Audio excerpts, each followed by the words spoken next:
So our first speaker today is the primary author of Guerrilla Marketing Goes Green. Shel Horowitz writes 2 monthly columns, Green and Profitable for Business and Green and Practical for Consumers. He's been writing both about sustainability and marketing since the 1970s. You'll meet him again at 11 o'clock when he'll be talking about marketing to the green consumer. But first, he'll introduce the day with a very brief history on sustainable foods and a look towards the future. So please join me in welcoming Shel Horowitz.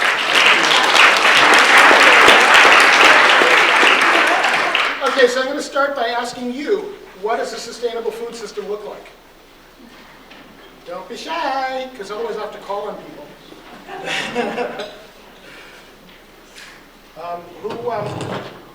Who wants to tell me what your vision of sustainable food looks like in 10 seconds? Yes, go ahead. I'll repeat it into the mic. Zero waste and zero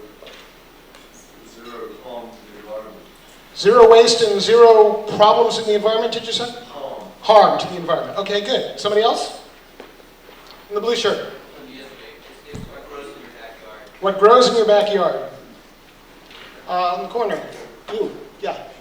Feeding people today without harming the possibility for future generations to feed. Feeding people without harming the possibility of feeding future generations. All right, one more. Adriana. One that even if it is processed, it will close the whole loop.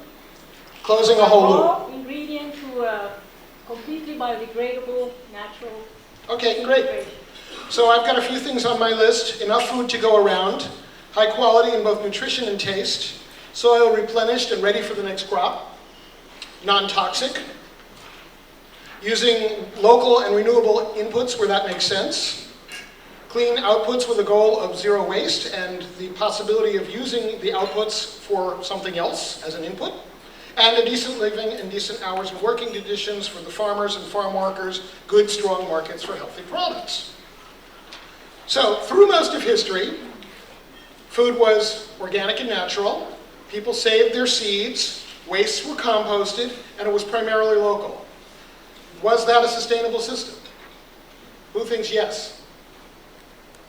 A couple people. Who thinks no? Who isn't thinking it because they haven't had the coffee?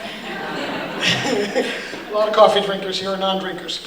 Okay, yeah, it was sustainable when it worked, but crop failures, blights, overgrazing, slash and burn, and other harmful agricultural techniques, often the results were famine, dislocation, and even war. 20th century came in riding the white horse of technology with the Green Revolution. Chemical, industrial, and toward the end of the century, genetically modified agriculture. Geographic limits were out the window. You can get your olive oil from Italy. You can get your produce from California if you live in Massachusetts. Food yields were up. Was that sustainable? Not really. Get to that in a minute, but I want to read you this quote first. In 1967, it took over 27 square kilometers of land to feed just one person. That's an area about the size of a small city with 40,000 inhabitants. Today, technology has reduced that number to just 2 square kilometers. And the science exists right now to reduce it to just 36 square meters, the surface area of a small house. That comes from a marketing consultant named Daniel Levis. I have no idea if he's any background in food or agriculture. So here are some of the issues with the Green Revolution. Chemical contamination, the land gets played out, food is overprocessed, food value, taste, and quality are all and a negative, severe negative impact on local family farms and local economies. So, my question to you, what could a 21st century truly sustainable agriculture look like? Don't be shy.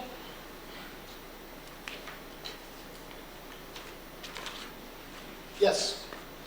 One that operates on regional watersheds and where it's normal to know where your food comes from. Operates on regional watersheds, normal to know where your food comes from. And you had more?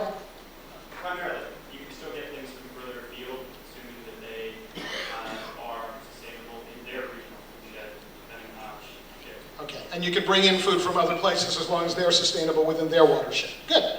Anybody else? In the green shirt. Will people know their farmer and understand the farming techniques that that farmer is doing and they were sustainable, meaning that People know their farmer, and I didn't hear the second piece. and they can make And they can make the connection to understanding agriculture. Anybody else? Way, way in the back. One that relies to a much lesser extent on petroleum and petroleum. Reduce dependence on petroleum and petroleum imports. Okay. Maybe one more? Maybe not. Okay. Oh, yes, go ahead. One where there's a degree of limited local and ship resources for a stable system. I'm sorry, I need that a little louder. Stability. Stability. Right. Okay. All right, here's my bucket list. Artisan quality combined with industrial quantity. So we get the good stuff, but we get enough of it for it to go around.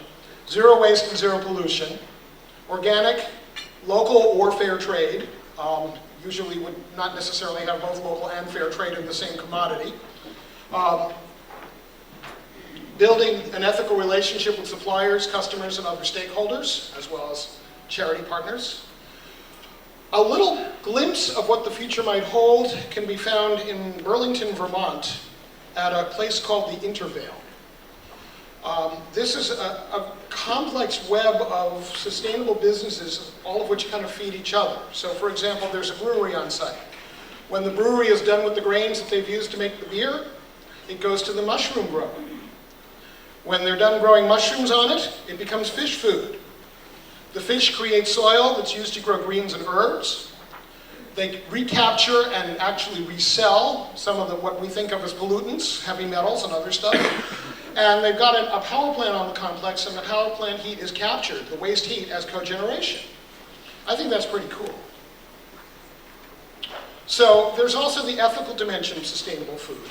We have right now a wild maldistribution. I think there is actually enough food to go around, but it's not distributed with enough to go around for the right places. So some people have far more than they're going to use, and some people are starving. So fixing that inequity would be a good thing.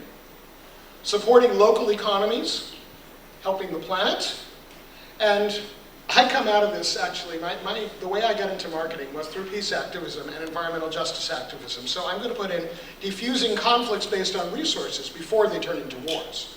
To me, that is true sustainability.